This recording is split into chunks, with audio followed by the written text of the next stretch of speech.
Hi and welcome to Ness Macrame Studio. Today I'll show you how to make a mini barrel knot. A neat, compact knot that's perfect for securing the end of a single cord and adding a subtle decorative touch. It's strong, practical, and elegant, ideal for finishing fringe, tassels, or any delicate macrame detail. Here's how to tie it. Take the cord you want to use and bend it upward to form a small loop. Begin wrapping the working end of the cord tightly around the standing part. Make 2 neat, even wraps.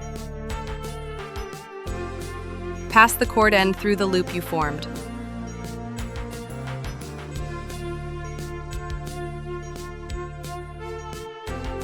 Then, holding the cord steady, slide the entire knot downward to firmly lock it in place. Trim the remaining cord end neatly with scissors for a clean finish. Tip: work slowly and keep your wraps even.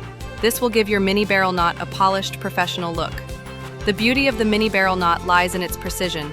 Neat wraps and even tension make all the difference.